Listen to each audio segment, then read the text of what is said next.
It's perfect. But yeah, let's do this.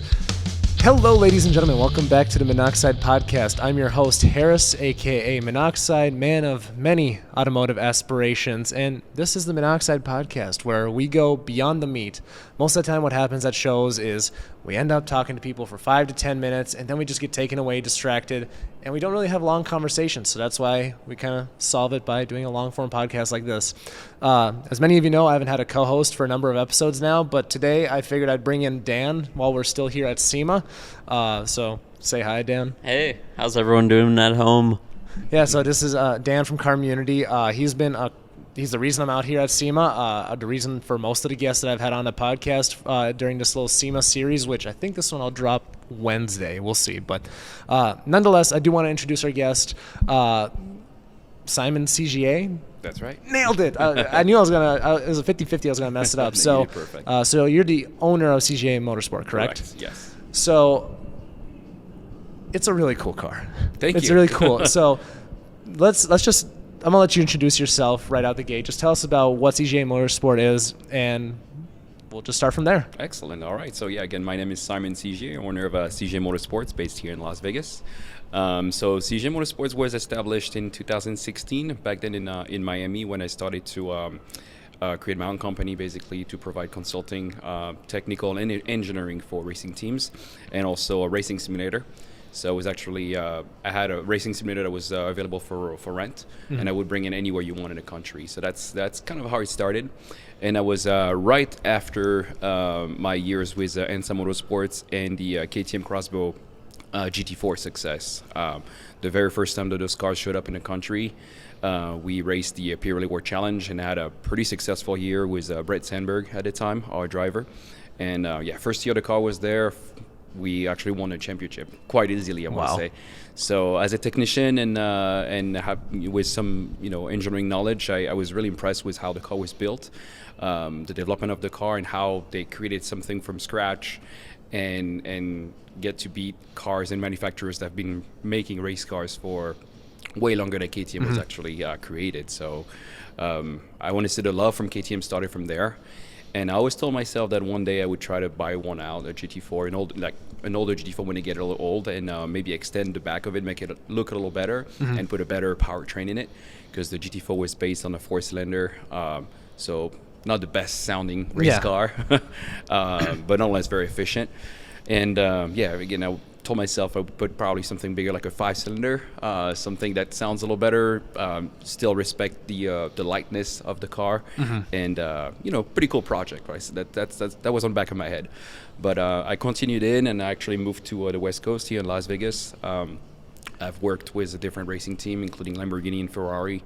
Then I pair up with a former Formula 1 driver, Alexander Prima, with who I created a team and managed his own race team here in Las Vegas. And we had anything between GT4, GT3 cars, Formula cars, prototypes. And then at some point it was just getting a little hard to manage a fleet of many different brands for club racing. Our goal was to go back to IMSA. That's kind of how we met and how we started. Didn't really happen. And so I decided to take a pause and do my own thing, and all the customers we had wanted me to follow up with them and take care of their cars. And at the time I had told them, listen, if you want me to work with you, let's get a car I want. And at the time KTM had just released the GTX and the GT2 race cars, which was my dream, was the GT4 extended with a 5-cylinder in it. I was like, wow, they actually made it. So let's try to get some of those cars here. And it happened. The customer I had, which I'm feel very blessed about, to have him following me on this venture, bought a car, and then a second one and a third one, and I was able to get in that venture and actually became a KTM dealer right after. So so that was a year ago, and this year has been a big challenge to start a business in that route and get those cars on racetrack and get the maximum exposure as we can and really show what this car is really about. Because a lot of people remember the KTM X-Bows being the cool little track toy, open cockpit, nothing extremely special. There's a lot of different manufacturers making cars similar to this to the regular X-Bows, but the GT2 and GTX were at least right now really standing out and really making a name for themselves.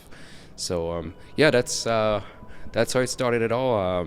Yeah, as you can see, Yeah. the car speaks for itself. It's a phenomenal car. So I was actually looking into like a little bit about the chassis and the engine and all that yesterday. So Dan was telling me that's the RS3 motor in there. Correct. Yes. Yeah, I mean, and you guys have it tuned up to it's 600 horsepower. Is that at the crank? On the GT2 version of the car, yes, it's a built engine. So connecting rod pistons, oil pump, turbo, camshaft, even the head has been reworked to comply, obviously, and make sure that it makes the right power reliably. It's still a very small platform. We're talking about a 2.5 liter turbocharged. It's as light as a 4-cylinder. It makes the power that most V8s would make on race cars. Yeah. So yeah, people don't really believe in it just yet, but it's really different. It's really coming to light. So my neighbor actually, 6 houses down, he actually builds 5 cylinders for a living. That's it. So Ratified Motorsport. So I had him on the podcast as well. So he actually dailies an 1100 horsepower RS3. I believe it. Yeah, and it's probably turned down to like 800 or 900, but nonetheless, Right. I mean, he's put on like 60,000 miles. I mean, it's just. And he drives it. I mean, it's not like it's a slouch. Astonishing of an engine. That's the reason why I really believe in that platform, is because they basically chose, for me, which is the best engine that we can have for racing. It's lightweight, it's powerful, reliable, it sounds great. It's not too crazy in consumption on fuel consumption. Sorry. You can find parts. It really checks all the boxes. Back then we had the LS swap. That was always like, okay, we're gonna put an LS, it will be good. I think shortly we'll be coming to you should put a 5-cylinder in it, because it just solve all the problems you had even back then. Even with room, you can put an engine in anything. And putting this on a race car that is based on a carbon fiber monocoque, which is lightweight and very strong. I mean, it's kind of like a perfect recipe for a race car. So that's where my beliefs are, and I think we're gonna do well with it. It was such a so I finally got to see one of those motors like torn apart. So I went over to the shop, and it was for a TTRS they're currently building, and it seems like it's just designed to be a powerhouse. Correct. Yes. Yeah, and so but the thing is, for your application, I mean, it's at damn near red line a lot of the time. I mean, it is being, like, for example, these guys make it for like a roll racing application or Right. dailies at 600 horsepower. In your instance, I mean, how many miles are some of those cars putting on track days? So those cars actually developed to be wonderful endurance cars. So they should be, and they have been actually be able to compete on 24-hour races. Wow. So there are weekends where the car is non-stop for 24, 25 hours plus all the testing before, and they own for a while. So that's, I think, the reason why we're trying to stay below the 700, 650 horsepower mark. After that, you also have to tell yourself that those cars with the tires that are running, they want to be able to handle more than that. The transmission, engine, as far as cooling and reliability, I don't think it's an issue anymore. But if you try to have something that's sustainable on a racetrack and can last the stints that it's supposed to do, you want to make sure that your tires can last, and so you want to make sure the power is adapted for that. Yeah, That's something that I've seen. It's kind of like, at least the era that we're in right now, like 600 horsepower is kind of like the sweet spot for like a track day performance vehicle. Yeah. I mean, that might change in 10 years, with hybrid and whatever. Yeah, you're right actually about that. The hybrid is probably the next subject I wanted to abort on this. It's definitely of interest to try to jump on that route as well, because with the technology that we have today, there's a real advantage. Yeah. It's no longer you're adding all this weight and trouble to the car with cables, battery, as obviously you add a lot to it, but the advantages, they're huge. And actually, the only car I was able to beat the GTX I brought to Grid Life a couple of weeks ago was a 350Z hybrid, and I was really amazed by how it was made. And what a success! Like we were talking about a 2003 350Z, hand built in a way. Okay, I was wondering if that's what we were talking about, the same car. thing. Yes, we are. And it's crazy because I have also the thought of getting something hybrid with KTM soon, and then that kind of confirms my thought. It's ready. I think we should spend time and money into something like this, at least on the hybrid side. I'm not too sure about fully electric race cars just yet. It's a lot of people will not be agreeing with getting full on electric race cars.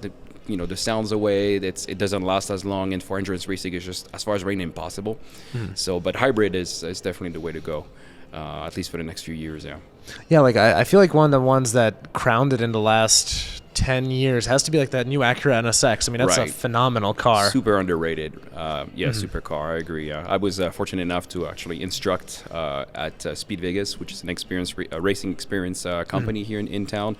And the NSX, I was always told, like, be careful with that car. It's a lot faster than people may think. And they were 100% right. The way it can get out of corners and even the braking, there's really nothing else that can compete. So that's what I was saying. It's so underrated for what it is, and it's really the future for sure.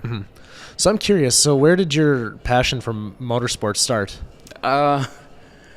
It's probably a complicated answer. It is yes and no. The complicated answer is because I always kind of joke around and say that I came out racing out of my mom. I was already racing there. It's always been in my genes, I guess. I didn't really have a family that have been racing. My dad had some racing years here and there. Nothing really professionally, but I was fortunate enough to go to a few racetrack in Europe and start building my passion from there. I always wanted to be in cars, race cars, racing in general. So I started racing at the age of 12, 13 on simulators, then 14 on racetrack, up to 16. I was kind of find my ways into getting on a racetrack. And then I decided to actually spend my money into racing engineering school. So I went to a racing school in France, in Nogaro. So that's when I really started accumulating knowledge and really start to understand how we race, we prepare, how do we actually work with race teams. And I started an internship at SEMA Motorsports down in Miami right after the school. So, and that's where I want to say my career professionally really started.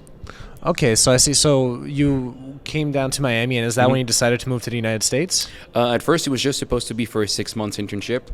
I was actually advised to not go to the U.S. for an internship because the visa situation. Oh, okay. And from the school, they were telling me, just go to a racing team that we're linked with here in Europe, and you would have great chances to actually have a job right after your internship.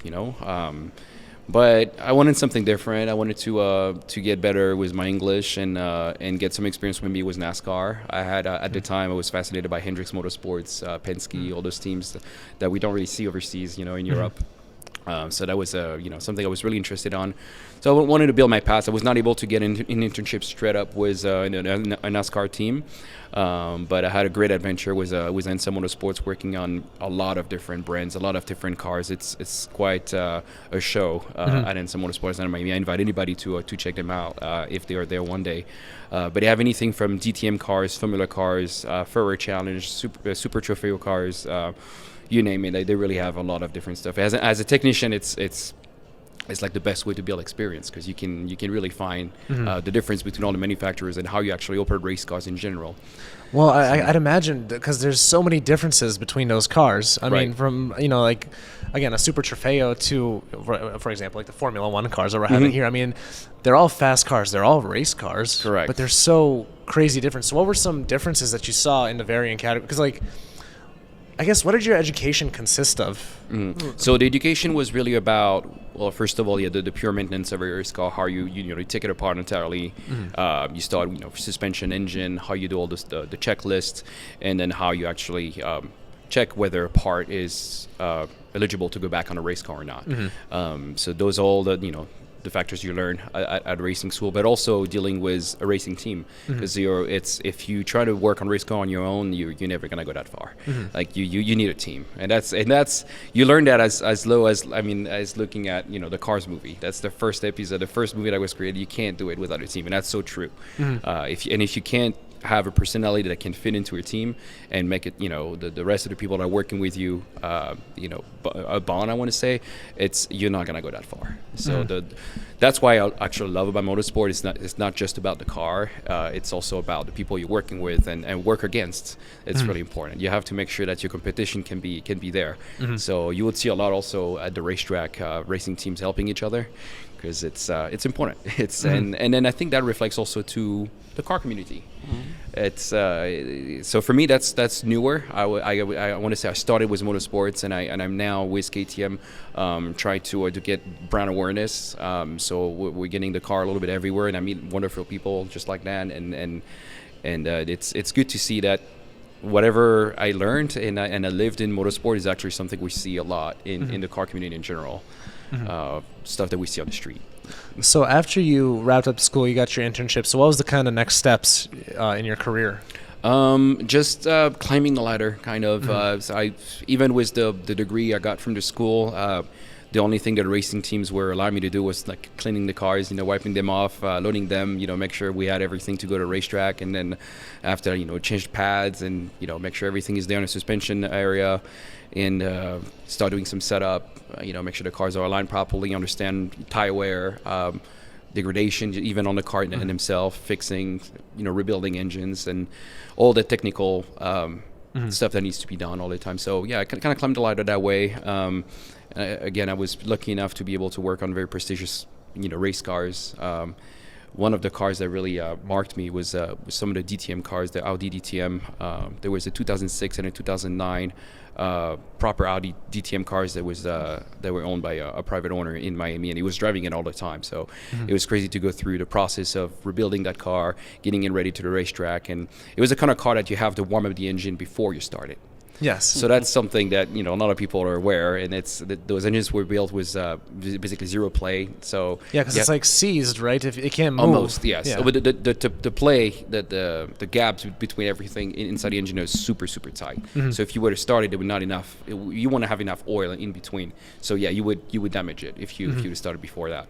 So you want to make sure the optimal temperature were on before you start it, and even after that, the starting sequence is very similar to our Formula One.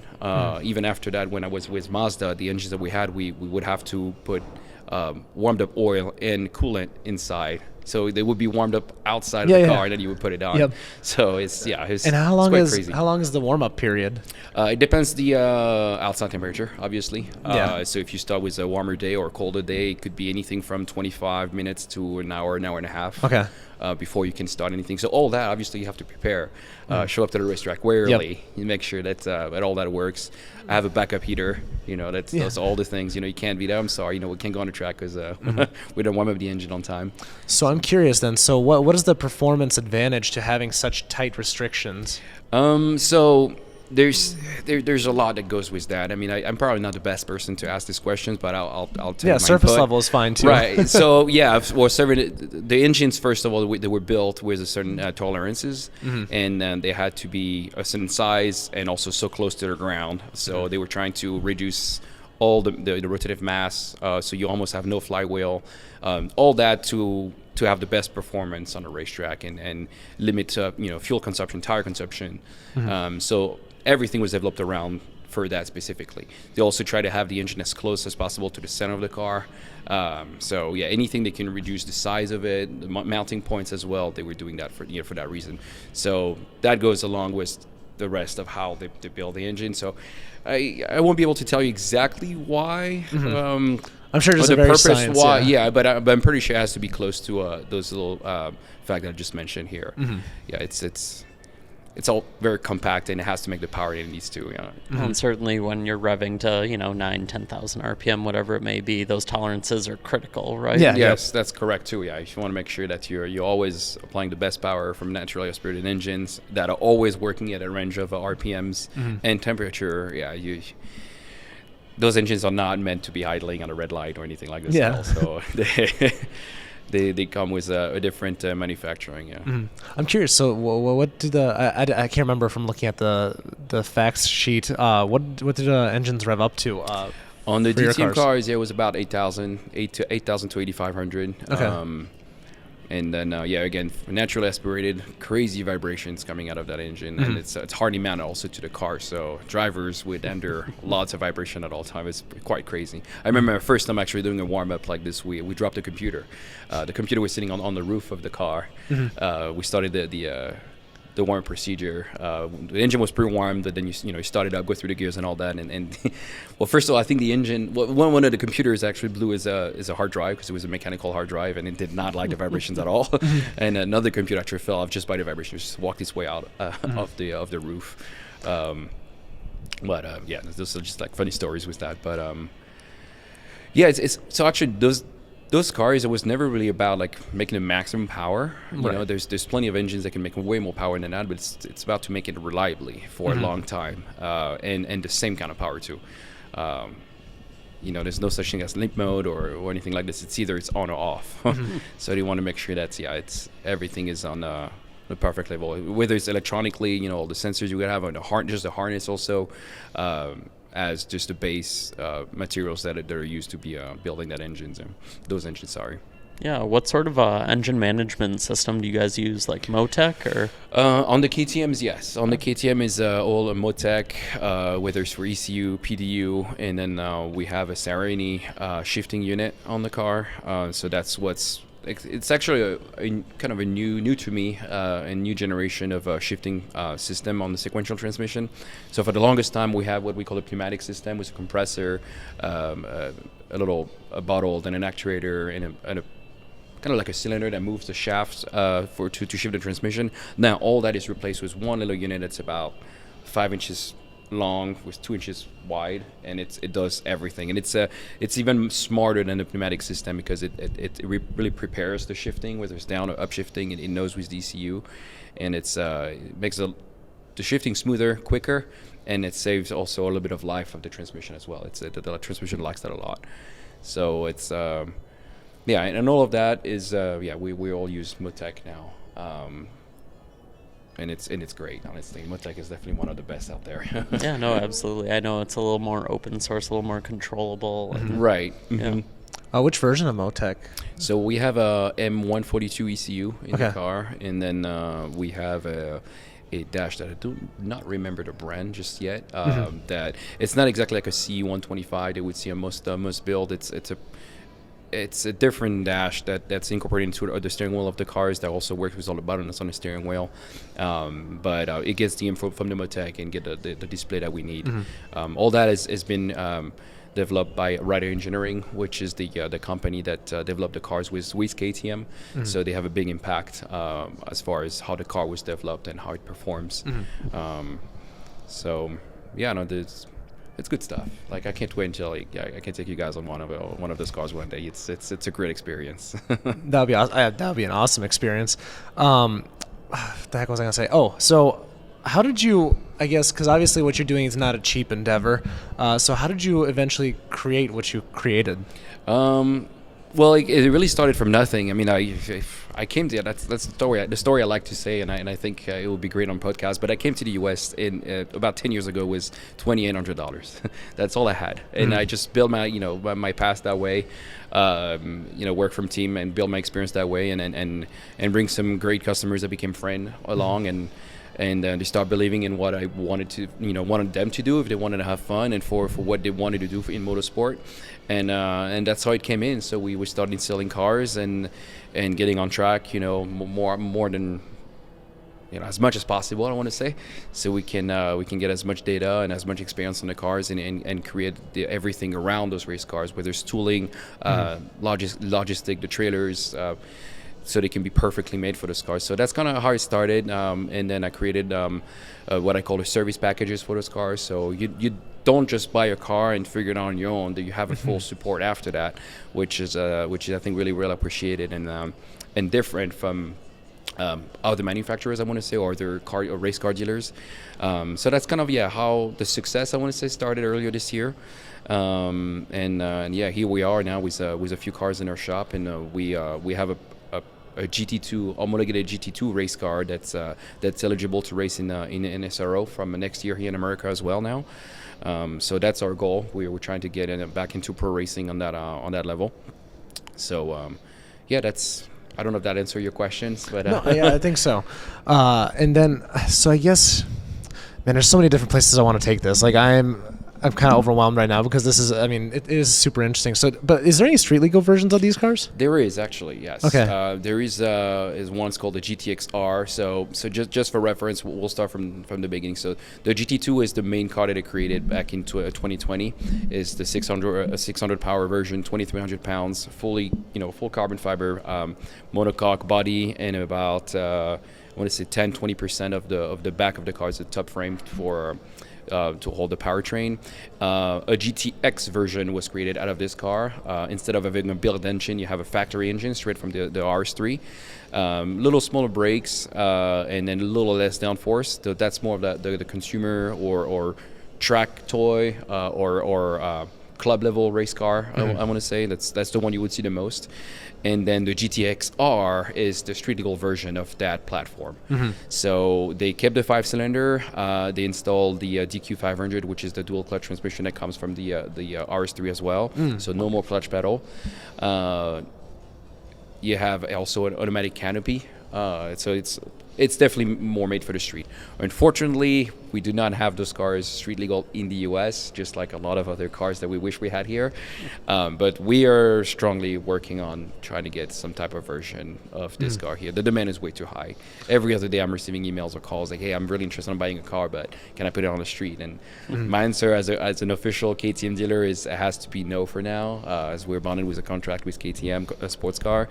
But eventually we're working on it. So just stay tuned with us, and whatever is possible, we'll get some guys on the street with those cars. Yeah. So how many KTM dealers are there, like authorized dealers? Authorized dealers, sports car here in the U.S. about 4 now. Okay. One in Miami, the racing team actually I used to work for in some motorsports.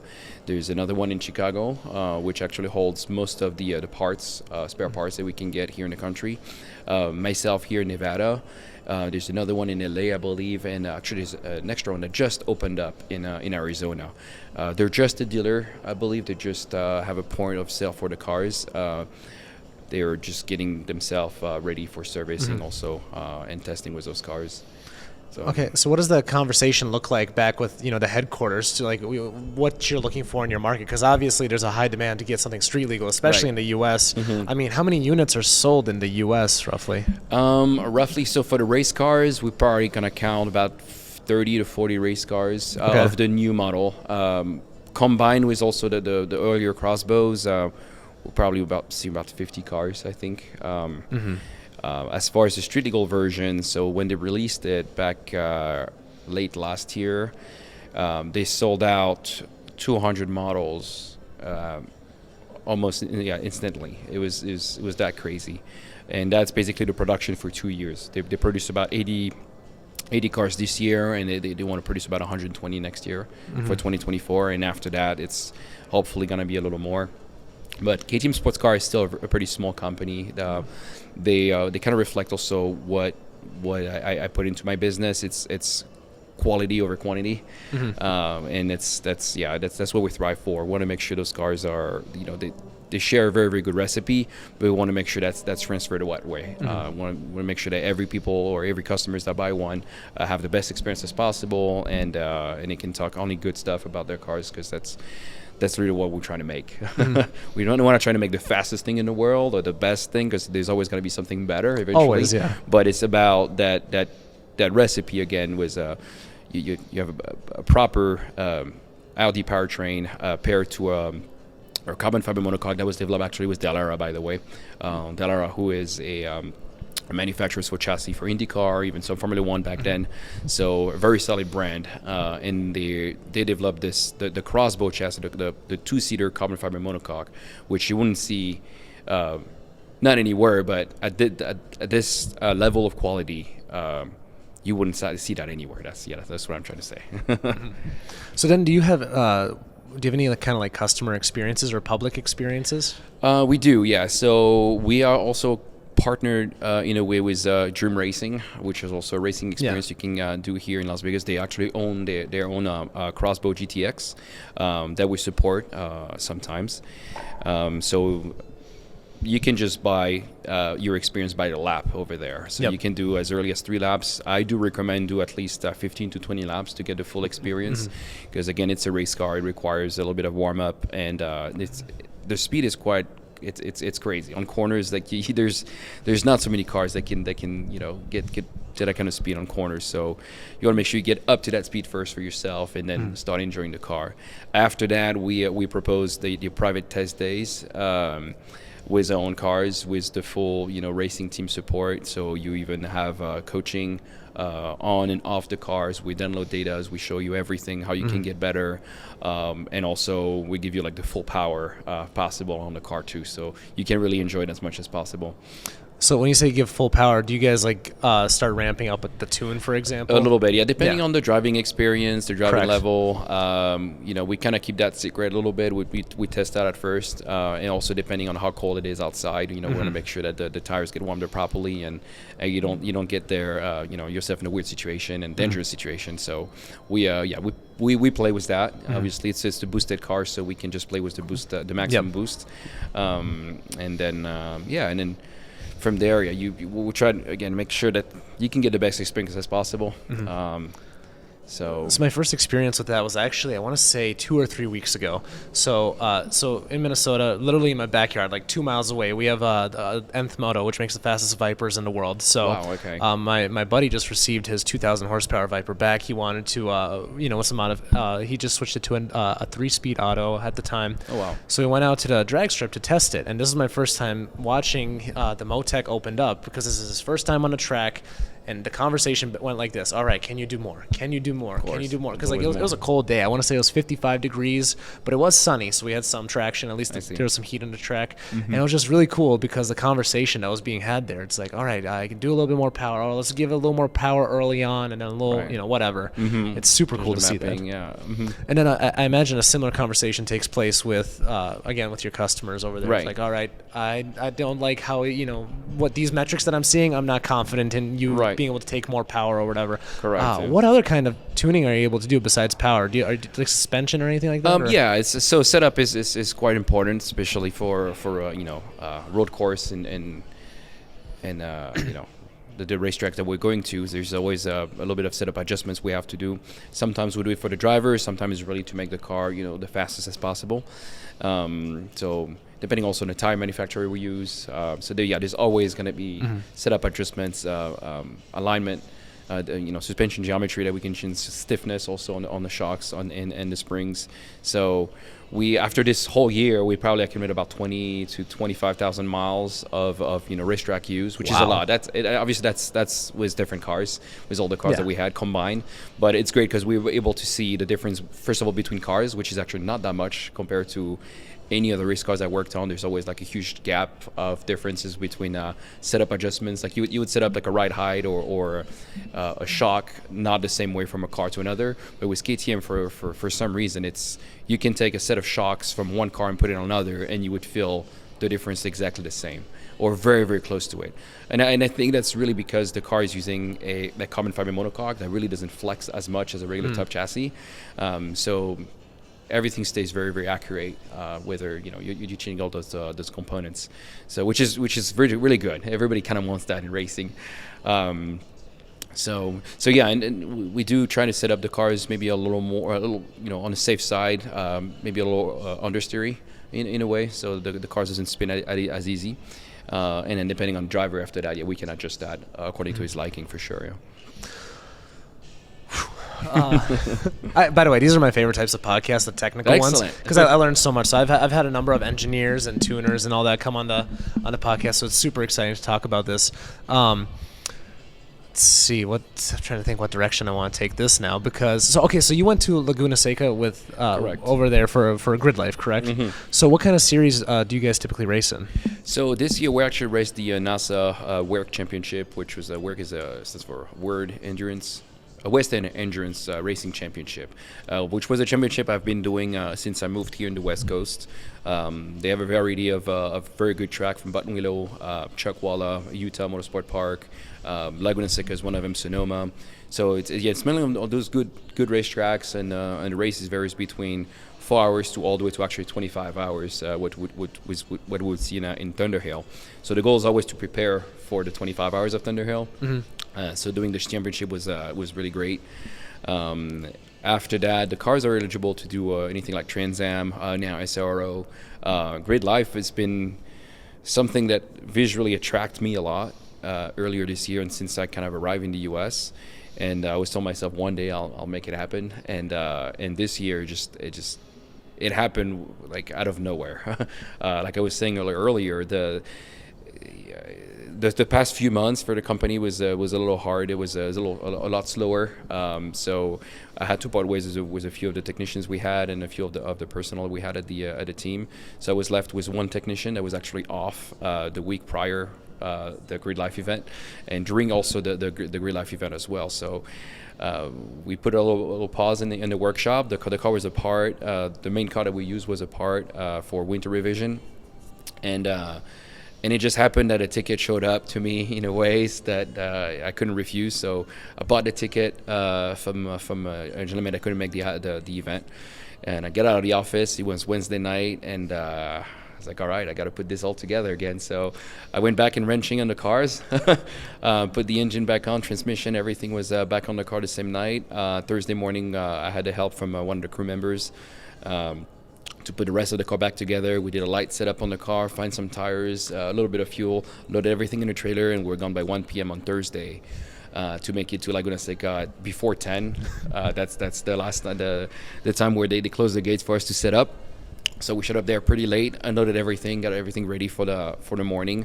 And Grid Life, track battle, the time attack sessions at Grid Life are very short. Mm-hmm. So you have about 3 sessions of, I want to say, between 4 and 6 laps each time. So whatever you have to do on a racetrack, it has to be super quick. Mm-hmm. So we worked some kind of setup that we think would work best. We were missing some front canards. That was an aero package that was created for the car from KTM. So we only had the big rear wing and some maneuvers in the front fenders, but almost no added front downforce. So the car was not turning as much as we wanted to. Yeah, it was light up front. Yeah, very light up front, and it was the first time for me to drive Laguna Seca. So it's something I drove because my pro driver was away, was not even there either. I would have hired him, but he wasn't there for that. So it was kind of like a one-man show, but it was such a blast. That was I feel really fortunate to be able to make it happen. But so who was all there? It was you, and then who else? So I just had one of the crew members that was able to make some time to join me on that. And that was it. So we were just the two of us making it happen. So I was driving and setting up the car as much as I could, and he was helping on the logistic and make sure everything that we need around the car was there, tire pressures, tire temperature, all that kind of stuff. It's the kind of event also you want to use tire warmers, so all that has to be set up prior. A few something between 30 to 45 minutes before each session. So that was really cool. I had this kind of help. And then, it's without any setup, and even with the canards not being there for that event, which again, it's I discovered it was a pretty fast track. Like you have to carry a good amount of speed throughout all those corners to get a good lap times done. So downforce is extremely important, which we didn't have a good package for that event, but we still make it a success when we finished P2 in the unlimited class. Oh wow, okay. For our first attempt. And how many people were in the class? In unlimited, I want to say there was about 14 cars, okay. 12 to 14 cars. In total for the entire time attack, I want to say about 60 cars or so. Okay. There was still one class above us, which was the super unlimited. So that's where we saw that Yokohama Wolf car. And I believe Damon from DDE was in your class with the Trofeo. The Super Raptor, Trofeo right? car, He did mention it was one of his first track event, and I want to say I was really happy to see how he did. I don't know him personally, but I appreciated the way he was aware on the racetrack. Yeah. Again, the session was really short, and he had a lot of fast cars out there. And we didn't really get passed by any cars because the session was so short. But if you have a few seconds behind the pace that we were doing, you would for sure getting passed by some crazy cars sometimes. But again, his awareness of being around and letting go, faster guys go was really good. And I would be really happy to share the track again with a gentleman like that. Me too. So, so what defines the unlimited class then? So unlimited class, it looks like you only need to have a VIN number on your car to qualify for the unlimited class. But after that, you can have the aero you want, the engine you want. It really doesn't matter. Okay. As long as it's been a production vehicle of some form, effectively. Correct, yeah. And then the class above that, what's the requirement for that? Super unlimited, there's no requirement. Yeah. Okay. Like you can have open cockpit, open wheel car. It looks like there's just no. You can bring whatever you want as long as it rolls, and there's a fire suppression system or a roll cage. I think there's obviously minimum requirement for safety, which that's required obviously. But Grid Life did a really good job at all that. With the technical inspection and the media coverage was astonishing. I think it's I didn't expect it to, but I think they will do very well in the next few years at being one of the top series, racing series in the pound for country. pound, I'd argue they are the best grassroots motorsports series out there in the U.S. Right. And that's coming from someone, again, that raced IMSA and SRO for the past 10 years here in the U.S. And obviously those are the top class racing series that you'd find. With all the big manufacturers bring big money into those programs, but Grid Life has just this way of doing it with a lifestyle that just fits with the newer generations. That's the gap that I'm finding between the two, Grid Life and the other racing series that we have out there.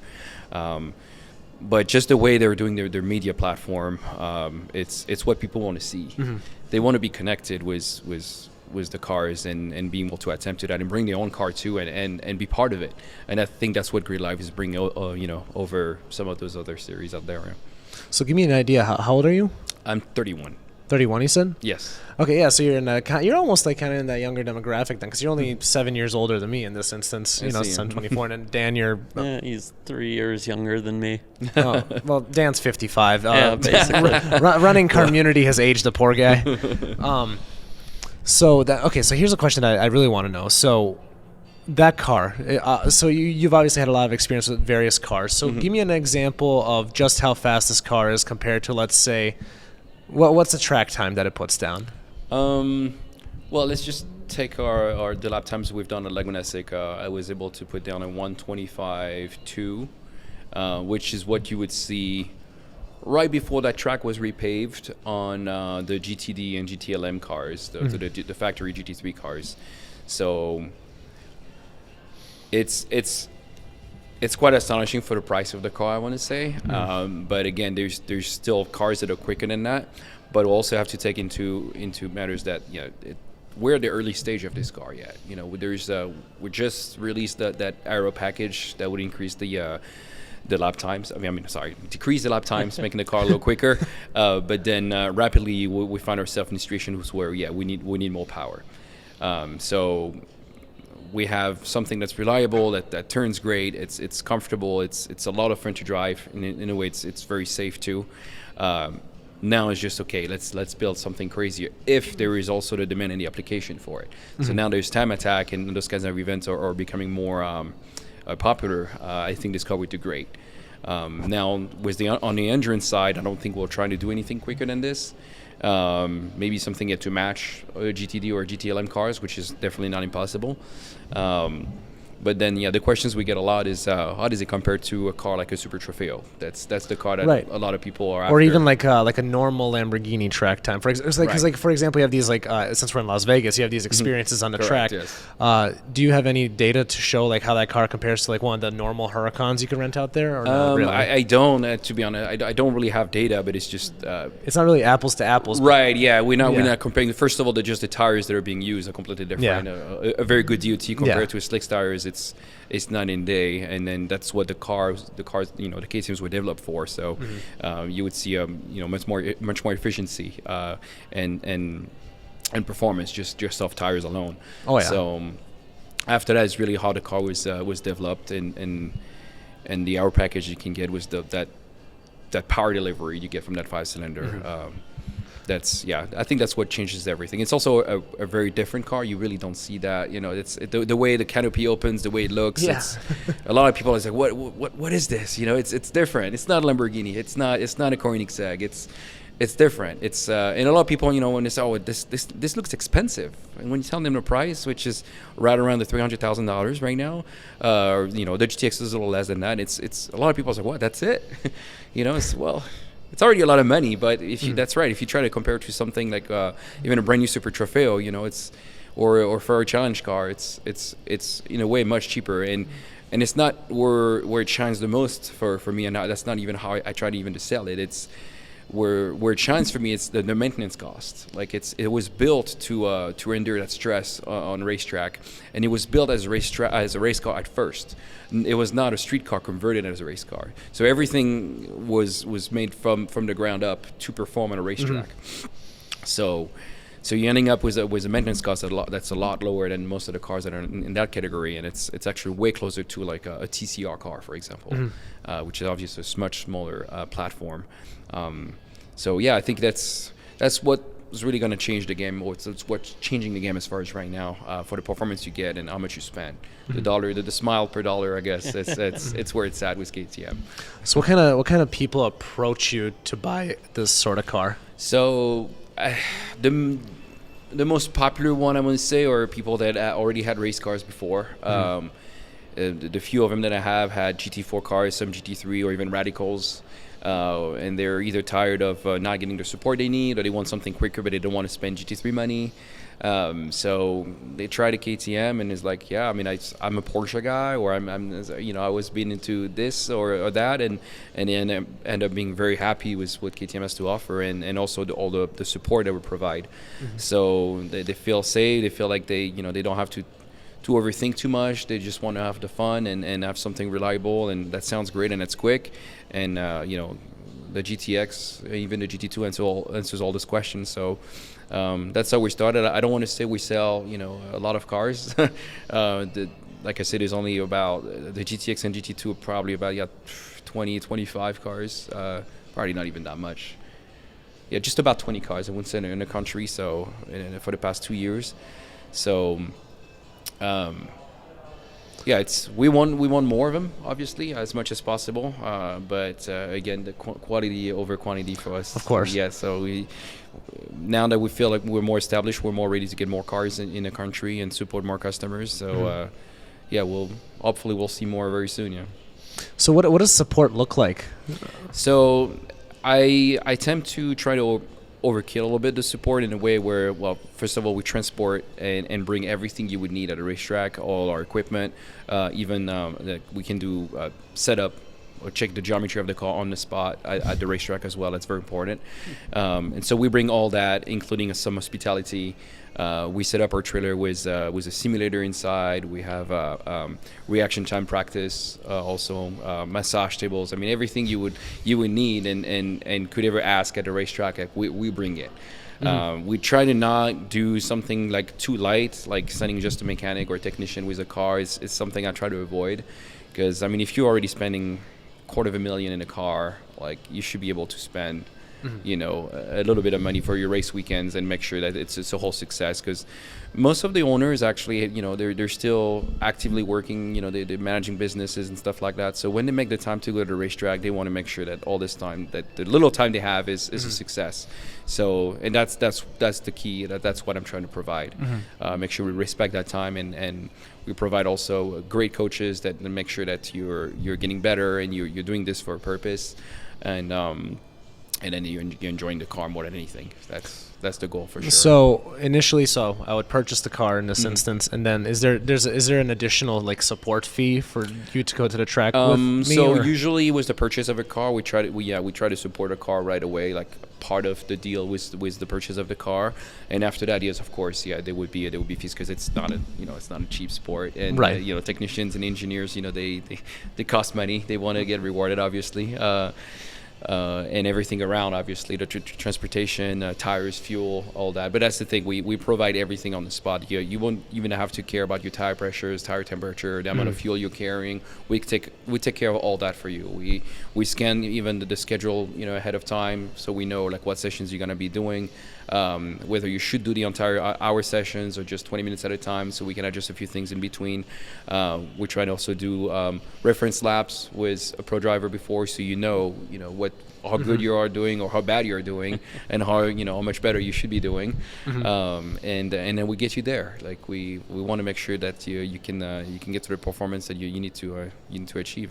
And then if after that you want more, and then we'll have the actual racing team with all the crew members that we have to support you to do SRO or all the endurance racing that we've been doing this year. So then, how many cars have you had in any given one spot? The maximum probably in our shop, which can probably normally hold about 6 cars. I think we had about 9 or 10 at once. So we sometimes had to store the cars in trailers as well at the same time. So. And then how about at like a track day? Track day, the maximum we supported was 4. 4. And you're able to support that many? Correct. Yes. Okay. Yeah. It's not that bad. After that, I wouldn't really allow it because it gets very thin, and then you would have to record more equipment, more people, more managers, and we want to make sure that we don't look too bad, and everything that we do is coordinating with everybody, including the drivers. Correct. It has to be a quality thing at the end of the day. Yes, yeah. Okay, I like that. And so overall, be just a good brand. So then, what does your day-to-day look like currently when there is no track days? Right. Well, we always try to go back to the track as much as possible. Yeah. For us, it's still like the more we go, even if we find issues or whatever, it's never a bad experience. It's a good experience all the time, whether it's a successful weekend or not. So we have a few members actually at Spring Mountain right here in Param, which is about 45 minutes away from here, which is a great quality racetrack. And they also hold some club races. So only for the members, they can do those, I think about 35 to 45 minutes races.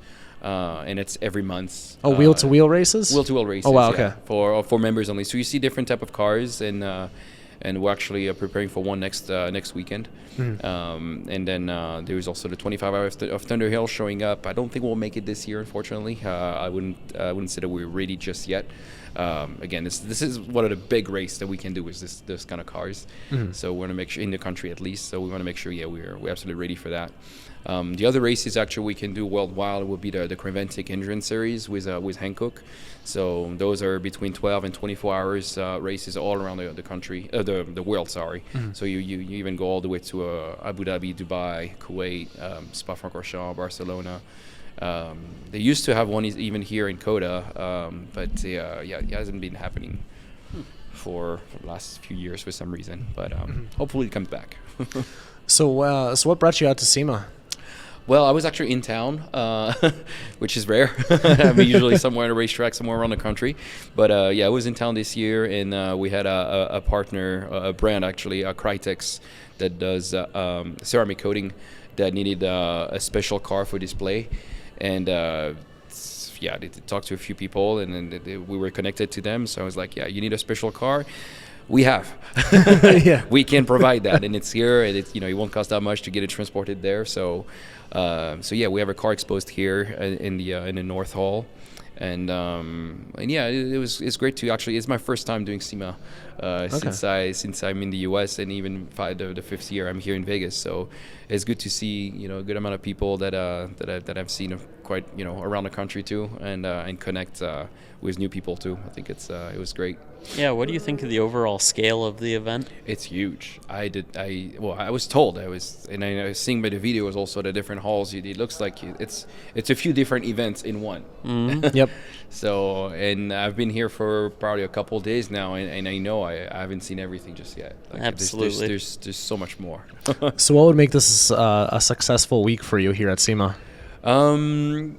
Just probably more brand awareness, like people seeing the cars, seeing that KTM does not make only motorcycles, but also some really wonderful race cars.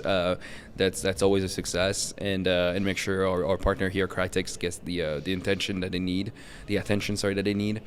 And then I was actually wondering seeking and looking for manufacturers and partners here that could maybe help on getting more options to the car. There is actually a company that won an award here a couple years ago that created some active aero system. And I was quite interested on that and see, because it's already such a different car, but why not even make like a few steps further? And also, like I mentioned earlier, the hybrid system, whether it's batteries or motors or, I think SEMA can regroup all this kind of people and manufacturers and companies. I think that for me, that would be a successful weekend at SEMA. Yeah, it almost seems like everybody who's somebody is here. Yes, in a way. Yeah, there's so many faces that I've seen million times, and I can't put a name, maybe like a car brand or something, but a name I can't. But I see those people here, And it almost makes you feel like you know what, I think I'm at home here. Like this is where I belong. Yeah, I mean, it's all car people. I mean, we're really all here is. for the same reason, just to enjoy what we Correct. enjoy, Mhm. which is just crazy to me. So, okay, so one question I had so on you personally. So, did you have any mentors along the way that kind of guided you towards becoming what you are today? Not at the beginning. But recently, I want to say for the past 3 years, since actually I worked with Team Permad, one of the customers that we had there, became a friend and kind of a little bit of a business mentor, and then helped me keeping my head up on the toughest time. And I always think that everything happens for a reason, no matter what. And if you go to a racetrack and you're trying to do something and put so much effort, and if it's a failure, well, it happened for a reason. You'll come back stronger. And it still drives with me, and it's actually coming next week, and but that's about it. As far as like a racing mentor, not so much, but business mentor, yes. Okay. Just about recently, yeah.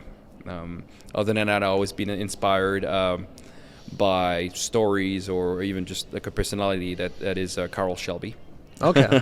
I know it's really different from what I'm doing now, but I think his story is quite very interesting. Performance is his business. It's kind of like how he presents himself, and I feel like I'm about to follow the same path. Like maybe the AC Cobra that he had, or my KTM's now. I'm trying to make them better. I really do believe in them, and I want to make them not necessarily with my sauce, but if we can make something even better out of them, with or without KTM, that's and create our own name in that route. That would be pretty crazy. That's a pretty crazy goal. So when you say with or without KTM, does this mean you would almost like a dealer option? So you kind of add your own things on top of it to make the car perform better? Well, how Shelby did their own thing, without Ford. Mm-hmm. Kind of like in that path in a way. I see. Because when there's so much that KTM can do, and there's just so much that can be done with race cars, whether their focus is hill climb or time attack or endurance racing, club racing, IMSA, SRO, you name it. It's more purpose built, based Correct, on your yes. customers or what you want your customers to do. Correct, yes. For example, like there was a partnership with like McLaren and Ford way back when, where they would basically the Ford would go to American Sunroof Company, and then it would basically become a McLaren. So kind of like in that regard. Could be, yes. Okay. I'm so it's kind of like so open, right? It can be just so many ways. Yeah.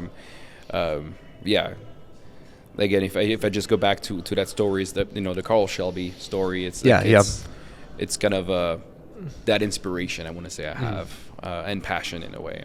So then that kind of makes me wonder, what was your poster car when you were a kid? What was the car on your wall? That's a very good question. Probably not a lot of people would believe me that they know me just from recently, but it has to be an R34 Skyline GTR. Really? Yeah. Wonderful. Strange, isn't it? Okay. And I mean, it's very different from where I'm at right now, obviously. But I grew up a lot with the GDM crowd, and I used to import cars from the UK to France. Gotcha. Because we didn't have great models over there, and in the UK, you can find cars that are straight from Japan, being right-hand drive and being homologated there. So that was our source for all the Honda engines, the B series, and also the Skylines, the RB 25, 26 engines, Supras as well. So I kind of grew up in that route. And after racing school, even though the goal was to try to touch a few bases in NASCAR, and I was actually not able to make it, and I kind of changed the route after starting working on the supercars and race cars, Porsche, Ferraris, Lamborghinis, DTM cars. I kind of stake to that, and that's probably what makes me. It will probably open a little my passion about cars in general. Like I was really just after Japanese cars more than anything. I actually lived in Japan for a year as an exchange student when I was 17, and mainly because of the cars. I mean, people were asking me, why did you go there? I was like, because of Tokyo Drift. Like this was me at 17. Like this is my story. Did you experience a lot of fun stuff in Japan then, car wise? Yeah, it's actually pretty incredible. Like the car community or scene that you'd see there. Like it's pretty frequent. You see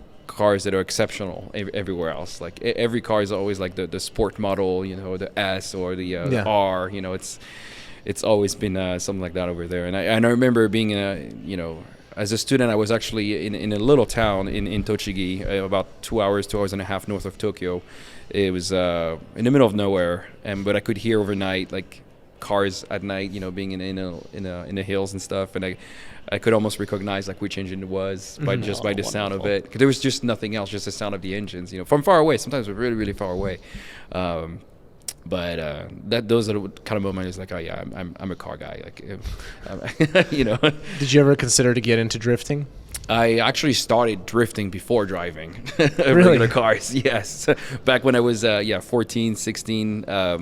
I had a Volvo 340, which was a 4-cylinder rear-wheel drive car, and well, actually totaled that car on the racetrack. But the one after it I had was a Nissan Cedric, which I don't think we had those here in the U.S. I don't We believe do so. not. Also, was that Volvo basically your first car then? It was, yeah. It was not even street legal at all. It was a car that was supposed to go to the junkyard from a school, but he went to a school, and the school didn't really decide whether they could do anything with it or not. So I got away with it, and I told them I just wanted to put it on the racetrack, and they allowed me to do that. But at the time, the racetrack that I was putting on was an oval in Belgium, and the kind of racing was contact permitted. So I let you imagine that the car did not last that long. We did about 3 races, and then we couldn't do more than that. I don't know, I thought those Volvos were built like a brick house, though. Oh yeah, they were. Like 3 races was actually the record for any cars that could make this kind of races. So no, it was the smaller version of the Volvo you would see usually, but no, it's still a pretty good car. But second car was actually a Nissan Micra, and the third one was a 1984 Nissan Cedric. So it was like a saloon on wheels. It was a big sedan, 6-cylinder diesel. It was the LD28 engine, probably 75 horsepower. A little bit of torque, but with the slippery road that we had in the north of France, was raining basically 360 days a year there. Lots of roundabouts. It was a good playground for me to learn how to drift. And then after that, when we started importing cars from the UK, I had everything from Skyline GTSTs and RX-8s, 350Z, Supras. So, you know. Oh, really? Okay. Drifting around was always like something that I liked a lot. And I discovered later on when I actually did racing, driving racing school in the south of France for a few months, that I actually had great car control. Like I could push the cars to the limit a lot quicker than any other novice drivers, because I knew how to control it whenever I would lose it. And I was like, I fucking around when I was young actually helps. So, yeah. So here's my real question then. Have you ever considered adding a hydraulic brake to one of the KTMs? Why not? I've never considered if that's to answer your questions right away. Because I mean, those cars are made for for so much grip. Sure. And even the steering angle is really not there for that at all. True. But why not? I mean, I've had a couple people asking me like, are you interested in making a drift build? It's like, oh, come on, can't do that. Just get a big angle kit in there. Yeah, but why not? You know, if someone really wants to do it, I'll help out. I'll be in that project no matter what. Yeah. So. Well, after our ride-alongs with RTR, I feel like we should be the first customer to ask for that and be serious about it. Yeah, we can. There's so much we can do, and the suspension geometry can be edited. You know, can be set up to so many different routes. So it's I'm sure we can make something pretty special. Yeah. So what's the most custom design that you've had to do, or adjustments that have you ever had to do? As far as right now, we design most of the onboard equipment, whether it's radio, V-Box, camera system, drinking system also, and driver cooling. So by experience, most race cars that come from factory with an AC system is actually not that great. It's just there to be homologated in a way, because the manufacturers have to have AC now on the race cars. So yeah. We worked with a company called Chill Out System. So they're a company that makes those boxes that cool down some fluid, and that fluid goes into a shirt and cools the drivers down that way. So that comes, with some plumbing, and you have to cool down that box as well, and it has to be secured sometimes somewhere in the car where it doesn't interfere with all the electronics of the car, and also like it would be great if you can still like have a passenger with you. So all that, we're trying to design that this whole year and make sure everything works properly. We have also a lot of ideas and projects on route right now, either to make more power or being more reliable. We actually also created the first dry brake system for those cars for quick refueling. So we changed a little bit of the way the car gets fueled. Normally it's a regular capless system that you can use at the gas station, but this time we added two dry brake system on either side of the car, one side for venting and the other side for fueling. So that was really successful this entire year for all the endurance that we've done, to the point where even KTM has been asking us to provide a little bit of our information on that and experience, because it's not just adding two outlets or inlets, it even goes inside the tank. The best way to fill up a tank is actually from the bottom. So we have, on the fuel side, we'll have a tube with a stacker on the bottom that makes sure that to make sure that the fuel goes well and dispersed inside the tank, to increase again efficiency. And all that with flaps and rollover valves to make sure that it's nice and safe in case of major accidents. Other than that, no, we have more projects that I won't be able to talk just yet. Of course, yeah. But more power, I want to say, is coming. There's downforce stuff also that are coming soon, it's just gonna get better and better right now. So who's doing all this engineering and design work? A few partners that we have. I wish I could do it all, but there's some stuff that my knowledge doesn't allow me to do that. But we actually 3D scanned the entire car this year, sorry. And we work with a few engineers and designers to do a few projects that we're working on right now. So it's a little bit everybody. We have a few people around the country that helps us, and that are jumping into those projects they also share that passion, I want to say, of the new car type, I want to say. So yeah, it's good. It feels good to be part, but also helped by some really good people.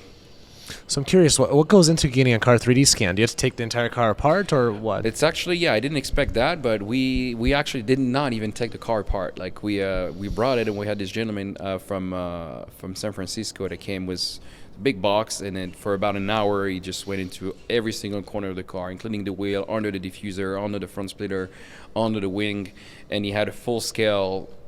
I think the accuracy was like 0.2 of a millimeter. I mean, we're talking about a nail.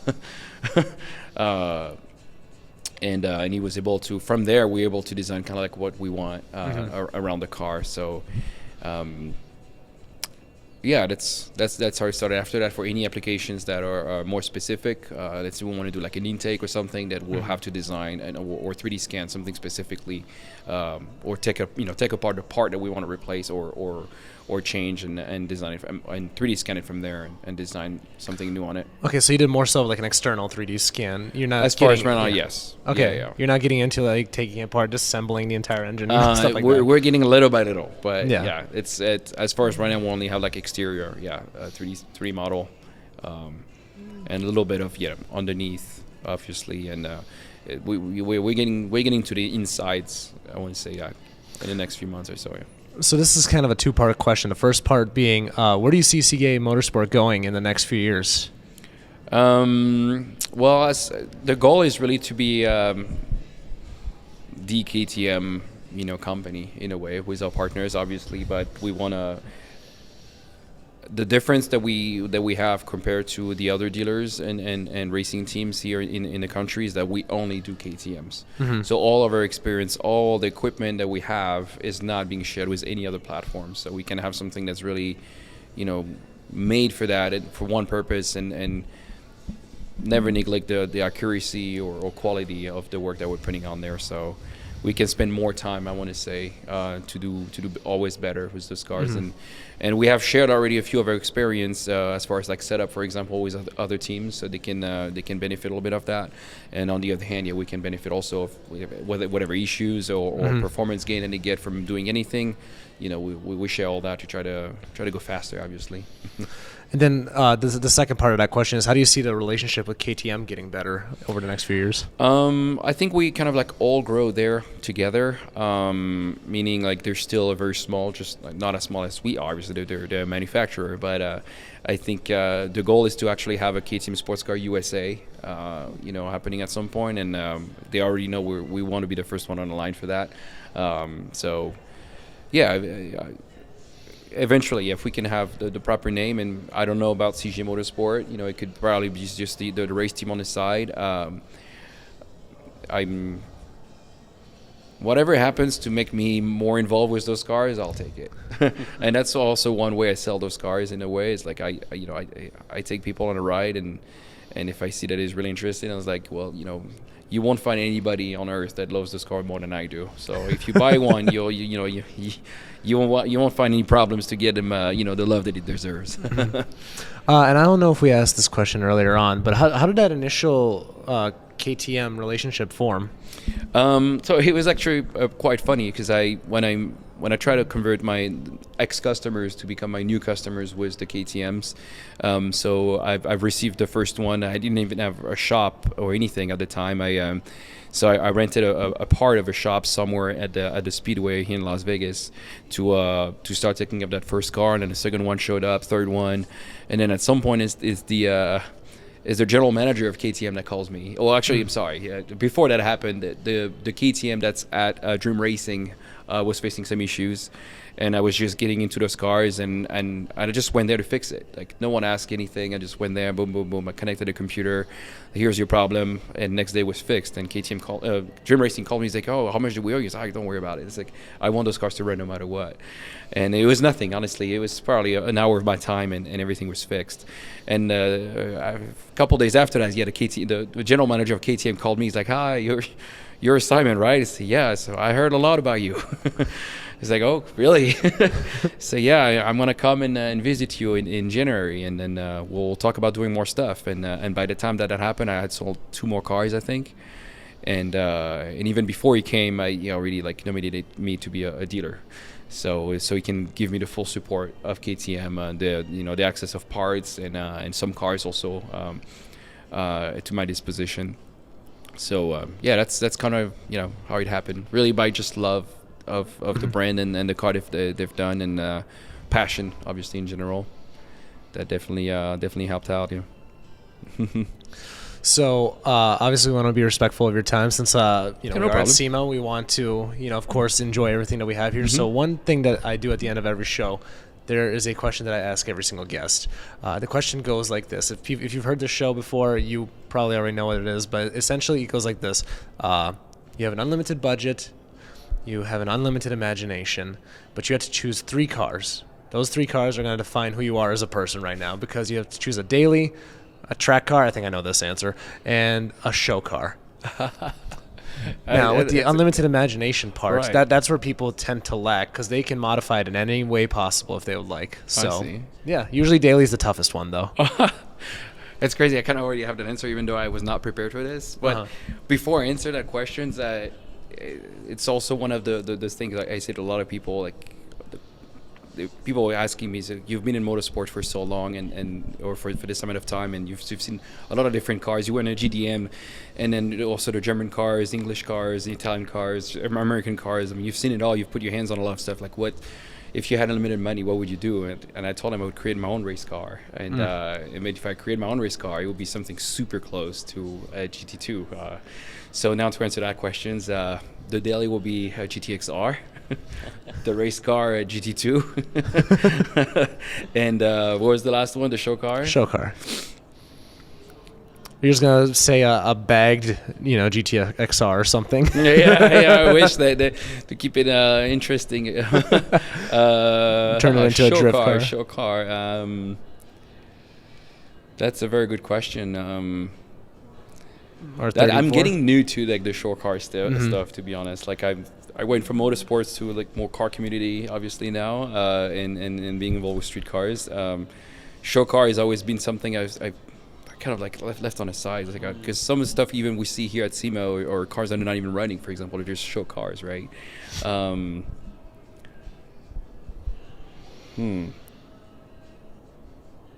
tough question. I mean, I wasn't going to fault you if you said just another GTX. Another or something. GTX. We had a GTX-R, GT2, and a GTX. Yeah. Would you do anything JDM perhaps? I would love to. Yeah. I mean, there's so many good stuff from probably on an R34 GTR. Yeah. Yeah. Win a lot of car shows with that. Yeah. What color? There is that bronze color that I love from this car. It's not a. I don't think it's a factory color, but it's the. I think the color you see on the Spec 2 NER. Mm-hmm. Or a silver bronze color. Mm-hmm.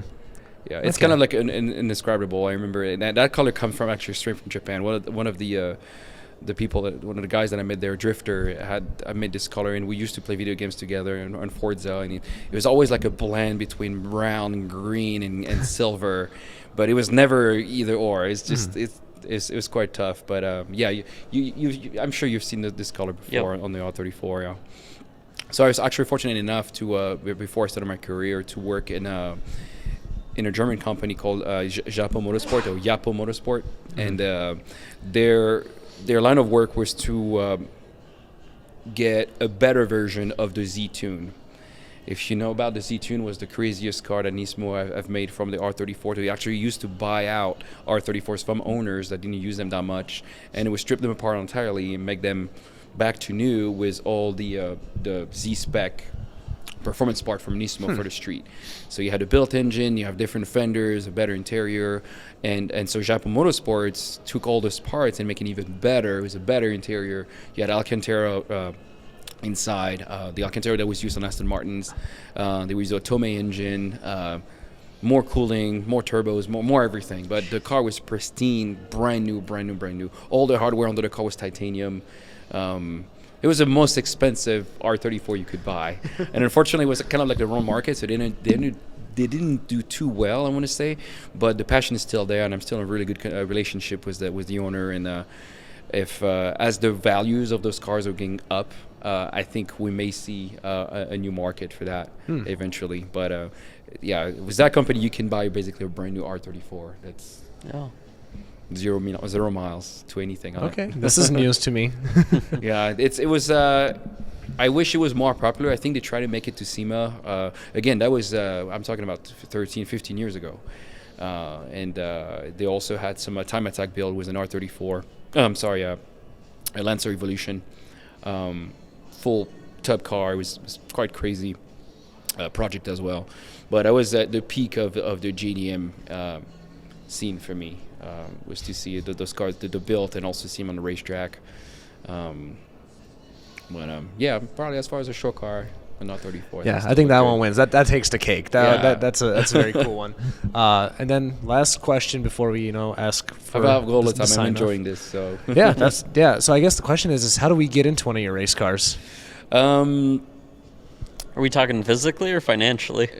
Let's do physically. physically, you guys can come as anytime you want to my shop. You can physically How's get 20 into, minutes from now? We'll catch an Uber. Yeah, we can get to my shop in 20 minutes, no problem. I can get you in one of the cars, at least experience being on board. There's actually one way right here that I can get you in if you want. That's no problem at all. As far as driving, the first easiest way would be dream racing, obviously. Yeah, what's the cost over there to do it? I think it's like $5.99 for the first 3 laps, and after that it just gets cheaper by the lap, obviously. And which variant is that?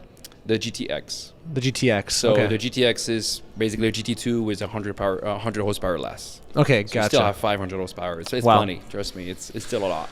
Well, it still weighs what? 1,000 kilograms. Pounds. Yeah, 1,000 kilograms. 1,048 to be exact. Yeah. That's dry. So if you add drivers and fuel, you're closer to the 15. But I fit because I'm 6'4". Yeah, you'll fit. I would fit just fine? Yes. I had people that are 6'7". I put in this. The only thing that changes or that could be difficult is the size of your torso. Okay. So if you have a long torso, that might be a problem. Long legs is no problem at all because we have the pedal box can be moved, and the range is actually pretty crazy. Like some people cannot reach the pedals back if they've been set all the way to the back. Yeah. Yep. They're just too far for them to get them. You have to get them by hand, which is good. It can put a lot of people, but you'll see also probably like in Germany and Austria, you'll see a lot of very tall people too. So Yeah. they had to make sure that the car was adapted for that. Yeah. Yep. that's just, I mean, about half my family is fairly tall, just because, so I'm Bosnian, so it's like, Oh, okay. yeah, so it's like, yeah, that's my heritage there. But no, so do you guys have like a ride along sort of event or no? Not exactly. No, I try to invite people to do ride-alongs whenever the occasion shows up, when it's possible. Right here at Spring Mountain, because that's the closest for us. I wish we could do more of that. Maybe it's something I can try to talk to Dream Racing about. I think that we might be able to make that happen. Yeah, even if you had somebody as a driver over there that's, not necessarily a full-blown pro, but somebody who's just skilled. Yeah, instructor. Yeah, instructor. You know what? I'm pretty positive that they already make that happen, if you ask. Because as mentioned earlier, I was an instructor at Speed Vegas, which is their direct competitor. They're basically in the south, and Dream is in the north now. They actually provide that. You can just do the ride along if you just want to have the experience on a racetrack. And for most people, it's actually better. I've heard that actually this year or last year. Is like, even if I wanted to, like some people say, even if I wanted to drive the car, I won't be able to push it to the limit that most drivers would, or most pro drivers or even instructor would do. So they enjoy, way better being on a ride along than driving the car. So that's some of the stuff they're starting proposing for sure. Yeah. There's something to be said about being in the passenger seat with somebody who can really drive. I mean, it is out of this world. I agree. Yeah, and even if I drive a lot of stuff right now, I was fortunate enough to go on the passenger side. It was Alexander Primat, my ex business partner, who, for whoever doesn't know, used to be the teammate for Lewis Hamilton right before they show up to Formula One. So he was actually also a Formula One driver, and you could see a few pictures of him even ahead of Lewis Hamilton. So definitely one of the quickest drivers I ever worked with, even up to this day. Like, you could give him any car, any setup, any tires, he would put it in front. It's quite insane. It's like not human. But again, I was fortunate enough to be a passenger and actually do a lot of simulator sessions with him and learn a lot about driving, adapting to different cars. And that's actually what makes a better driver, a pro driver. It's the ability to adapt of a car that's, whether understeering or oversteering, you have to drive a different way, different lines, and it's that speed of adaptation that makes a better driver. And that's what I was able to see through him and learn a little bit through him. I'm not near what he's able to do just yet, and I don't think I will ever be. But it's quite astonishing and crazy to see. But I'd imagine your understanding of motorsport and just all the experience you've had, you're still probably pretty good, I'd imagine. I'm not doing too bad, I guess, for myself. Not too bad, yeah. But Don't be I too still humble. enjoy it. Yeah, I still really enjoy it, and for different purpose, I would either drive myself, but if I want something to get done to the maximum potential, I'll put someone else in it for sure. I'm aware of that. Like, I know where my limits are, and yeah. Again, there's some people that they do that for a living. They drive every single weekend, every single day for some of them, and they're just really, really good at it, and that's where they belong. So we'll reserve that for them. And I have a huge respect, again, because even though we all want to drive at a certain level, it doesn't become as enjoyable as we think. There's so much pressure that you have to deal with and danger in the same time. I mean, you're putting your life at risk every single lap. Even though our cars nowadays are a lot safer, I mean, sometimes not the life, like the physical life, it's sort of financial life that you're dealing with. If you crash some of those cars, you're stuck with it for a while. So Very true. Yeah. So where can people find you? We're mainly active on social media right now. We do have a website, sigiermotorsport.com, that needs a little bit of update right now, but most of our information are there. Pricing wise as well, options that we can get on those cars. But that's something also I'm still working on, try to get more exposed, and also what do we need to expose the most as far as what we do? Is it more the race team, the experience, or just the information of the car? So that's what we're still working on right now as far as what needs to be exposed the most and where it needs to be exposed. Yeah. Perfect. Yeah, we can certainly talk about that after as well here. And then, Dan, where can people find you? You can definitely find me on the Carmunity app at Dan the Man. Otherwise, you can, of course, follow all of Carmunity's socials at Carmunity USA, or feel free to add me, on Facebook. Yeah, that's one thing that I was very happy with Carmunity this week. It performed really well. About halfway through the week, I started adding everybody. So the nice thing about the Carmunity app is, let me backtrack here. Like when I go to an event like this that's out of state, far from home. I want to add some local people. I want to talk to some local people because I want to meet up with people I never see. The problem when you go on Facebook is you only have mutual friends, right? You can't find somebody like that's in Vegas that's going to be there during SEMA. Whereas when I came into town on Wednesday, I went through the Community app and I'm like, all right, here's somebody 3 miles away from me. 5 miles away from me. Just hit follow, just so at least know some locals in the area. So that's one of my favorite parts about the app so far. So more so, you know about them by what they drive. More so by what they drive. Yes, exactly. Yep. And then, potentially a conversation or whatever. But nonetheless, as you all know, from the last few episodes, I'm out here because of Community. So make sure to install the app, check it out, and add me at Monoxide. Otherwise, you're on my show. You could find me on Monoxide Everything. So thank you, everybody, for tuning in. Thank you so much for joining us, Simon. Thank you so much. It's been an honor. And see you all next time. Thank you. Thank you.